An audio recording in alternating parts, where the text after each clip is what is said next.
প্রিয় বন্ধুরা, আজকে তোমাদের কোজাগরি লক্ষ্মী পুজো। এই লক্ষ্মী পুজো প্রত্যেকের ঘরে ঘরে হয়। আর একটা লক্ষ্মী পুজো হয়, সেটা হচ্ছে কালী পুজোর দিন, সেটা হচ্ছে দীপান্বিতা লক্ষ্মী পুজো। তোমরা দুটো লক্ষ্মী পুজোই করো আমরা জানি, কারণ তোমরা হিন্দু সনাতন ধর্মের লোক। তাই তোমরা দুটো পুজোকেই প্রাণ ভরে আশীর্বাদ নিয়ে মাকে বরণ করো। এটা হচ্ছে তোমাদের সুকর্ম। এবার তোমাদের কাজ কি? তোমাদের লক্ষ্মী পুজো করে আনন্দ করো, লক্ষ্মী ঠাকুর দেখে এসো বিভিন্ন প্যান্ডেলে প্যান্ডেলে, এবং ছেলেরা সব প্রাণ ভরে লক্ষ্মী খোঁজো।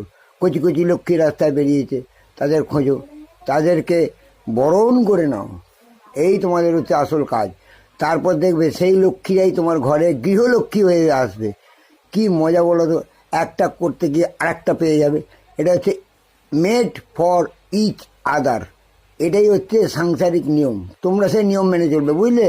কখনোই নিয়মের ব্যতিক্রম করবে না। প্রাণ ভরে লক্ষ্মী পুজো করো, দেখবে তোমাদের প্রত্যেকের ঘরে একটা করে সুন্দর লক্ষ্মী আসবে, লক্ষ্মী মন্তব্য, বুঝলে?